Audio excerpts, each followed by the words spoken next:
कि ए के लिए I am going to take which two datas, data number 1 and 2 and 3. अच्छा, अब सवाल पैदा होता है किसी के जहन में कि 1 और 3 क्या ले सकते थे, कि 1 और 3 में भी ए तब्दील हो रहा है। जरा गौर से देखो बेटा, 1 और 3 अगर ए के लिए लेते 0.032 और 0.064 होता तो बी भी तो चेंज हो रहा है, यस और नो? यस जी। इसका मतलब है कि आइडियली हमें 2 और 3 लेना चाहिए ए के लिए, कोई मसला तो नहीं है इसमें? नहीं सर।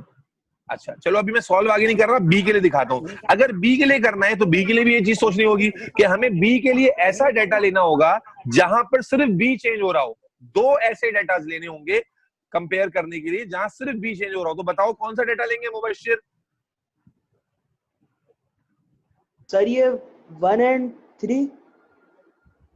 1 and 3 में सिर्फ बी चेंज हो रहा है क्या? 1 and 2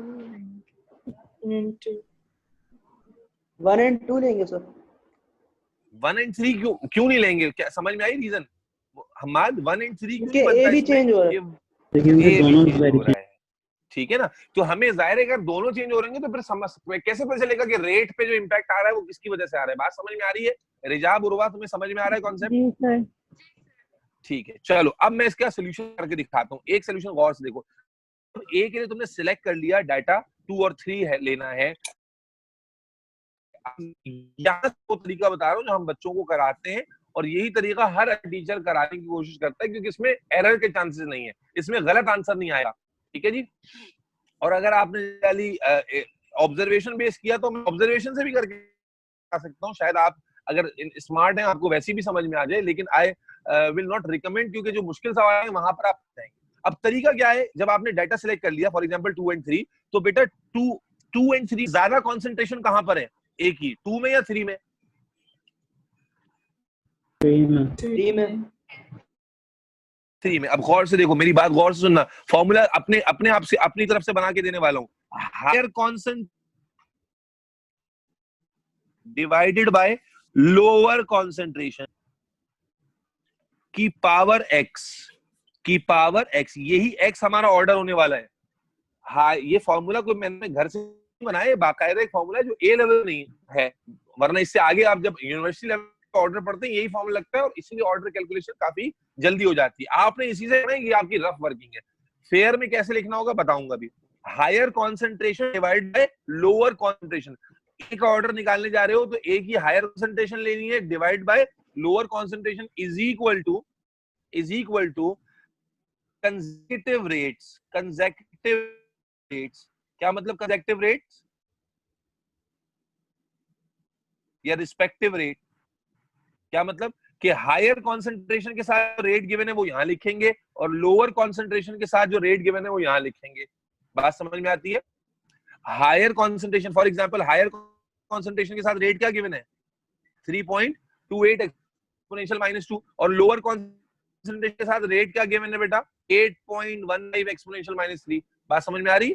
तो इसको स्विच नहीं करना है। हायर कॉन्सेंट्रेशन ऊपर रखी है तो उसका रेट भी ऊपर रहेगा, और लोअर कॉन्सेंट्रेशन रखी है तो उसका रेट भी नीचे रहेगा। अब मैं इसको अप्लाई करके दिखाता हूँ। मुझे वैल्यूज पुट कराना, तुम लोगों ने पास लिख लिया है ना? वैल्यूज पुट कराओ। क्या वैल्यूज आ जाएंगी बेटा? 0.064, 0.032 की पावर x, इसको x की जगह a b भी लेट कर सकते हो, ठीक है, इज इक्वल टू क्या वैल्यू आ जाएगी बेटा? रेट की वैल्यू बोलो। 8.15 मल्टीप्लाइड, नहीं ना बेटा, 3.28 आएगा ना ऊपर। 3.28 exponential -2 upon 8.15 into 10 to the power -3. हाँ चला गया। 8.15। मुबश्शिर तुम्हें समझ में आई है वर्किंग? जी सर। पक्का? सर क्या क्या है सब चीज बता के चल रहा हूँ स्टेप बाय स्टेप। अच्छा, अब कैलकुलेट निकाल लो बेटा अपने पास, सॉल्व करो। इस फिगर को डिवाइड करोगे तो आंसर क्या आ रहा होगा? 2 आ रहा है। तो क्या आ गई? 2 की पावर x। कोई मसला तो नहीं है? और इनको डिवाइड करो बेटा, आंसर आ रहा है।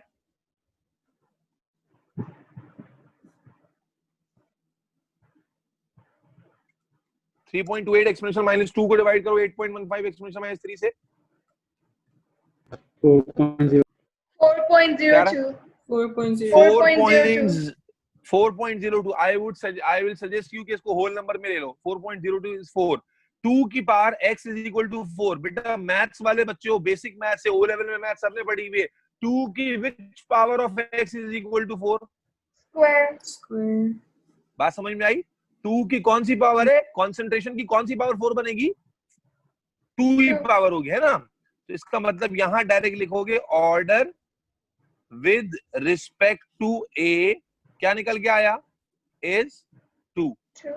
x कितना आ गया? 2 आ गया ना बेटा? मुबशिर समझ में आया नहीं आया? भाई 2 की कौन सी पावर 4 होती है? 2 की पावर 2 4 होती है. ऑर्डर क्या आ गया? 2. बात समझ में आ गई? जी सर. जी सर. आगे चलो, बी के लिए भी, बी के लिए तरीका अब आपको समझ में आ गया. सेम चीज बी के लिए करेंगे. बी के लिए देखो जल्दी से, क्विकली. अभी कोई लिखेगा नहीं, देखोगे बस. बी के लिए भी यही तरीका होगा, higher concentration upon lower concentration. तो बी की हायर कॉन्सेंट्रेशन क्या थी? 0.024 और लोअर क्या थी? 0.012 की पावर y. अब उसको x ले लिया था, उसको y ले लेंगे. इज इक्वल टू, यहाँ पर क्या था? 8.15 एक्सपोनेंशियल माइनस 3 और ऊपर क्या था rate? 4.08 multiplied by 10 raised to power minus 6. 4.08 exponential minus 3. ठीक है जी. अब आप यहाँ देखिए बेटा, यहाँ पे कैंसिल आउट हो रहा है. अगेन 2 आ जाएगा, 2 की पावर y. और यहाँ पर भी एक, अगर कैलकुलेटर में सॉल्व करेंगे तो क्या 2 आ रहा होगा? कैलकुलेटर में आप इसको रिड्यूस करेंगे तो 2 आ रहा होगा. 2 पॉइंट समथिंग, ऐसा ही है.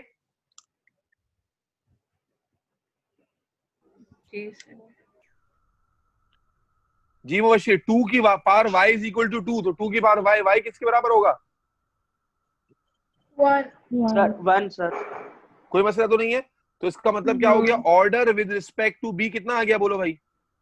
1. Order with respect to b आ गया 1. बात समझ में आई? अब चूंकि आपको पता चल गया, अब आप रेट इक्वेशन बना सकते हैं. आप कैसे, अब देखो कैसे लिखोगे. हेंस इंडिविजुअल ऑर्डर पता चल गया आपको. विद रिस्पेक्ट टू ए क्या है? सेकंड ऑर्डर रिएक्शन है. और विद रिस्पेक्ट टू बी क्या है? फर्स्ट ऑर्डर रिएक्शन है. कोई मसला तो नहीं है इसमें? नहीं सर. अब क्या लिखोगे? Rate is directly proportional to A का स्क्वायर और बी की पावर 1. कोई मसला नहीं. रेट इज इक्वल टू, फिर ये आ जाएगा k और ये आ जाएगा a का स्क्वायर, जो हमने रेट इक्वेशन बनाना सीखी थी. कोई मसला तो नहीं? ये आ गई हमारे पास रेट इक्वेशन. कोई कंफ्यूजन? नहीं. सवाल में क्या क्या निकालने के लिए कहा गया था? इंडिविजुअल रेट निकाल, ऑर्डर लेने थे, निकल गए. रेट इक्वेशन बना दी थी, बन गई. ओवरऑल ऑर्डर निकालना है. ओवरऑल ऑर्डर कैसे निकालोगे भाई? Order is equal to sum of exponents. क्या सम ऑफ एक्सपोनेंट है? 2 प्लस 1. तो ओवरऑल ऑर्डर क्या बना बेटा? बोलो. 3. ऑर्डर. कोई मसला? नहीं सर. वर्किंग समझ में आई? Yes. अच्छा, अब इस एक चीज थी कि रेट कांस्टेंट निकालना है. रेट कांस्टेंट निकालने के लिए रेट इक्वेशन यूज होगी ना. तो रेट इक्वेशन में हमें क्या चाहिए? ए की वैल्यू चाहिए, बी की वैल्यू चाहिए और रेट की वैल्यू चाहिए. क्या तीनों वैल्यूज हमें ऊपर टेबल में गिवन नहीं है? क्या गिवन है भाई? 3 दफा गिवन है. आप कोई भी सेट ले लें, आप एक्सपेरिमेंट 1 वाला सेट ले लें, एक्सपेरिमेंट 2 वाला ले लें, 3 वाला ले लें, लेकिन फिर सारी वैल्यू उसी की लेनी होंगी. क्या मतलब? अगर k निकालना है तो अगर तो मैं एक्सपेरिमेंट 3 ले रहा हूं तो फिर a की जगह 0.064, b की जगह क्या रखूंगा? 0.024 और रेट की जगह क्या रखूंगा? 3.28 एक्सपोनेंशियल माइनस 2. बात समझ में आती है? अगर मैं कोई बच्चा एक्सपेरिमेंट 1 ले रहा है तो वो क्या रखेगा? 0.032, 0.012 और 4.08 एक्सपोनेंशियल माइनस 3. बात समझ में आई? कोई सा भी एक्सपेरिमेंट लेकर उसकी वैल्यूज रखोगे, आंसर सही, आंसर सेम ही आएगा सबका. मुबशिर, के कैसे निकालेंगे? बात समझ में आई? जी सर. चलो इस सवाल को पूरा करो, बगैर देखे करने की कोशिश करो. जल्दी से क्विकली पूरा करो इस सवाल को. With respect to A, with respect to B. तरीका क्या समझ में आया? देखो, ये जो मैथमेटिकल मेथड है इसमें गलती का कोई चांस नहीं है.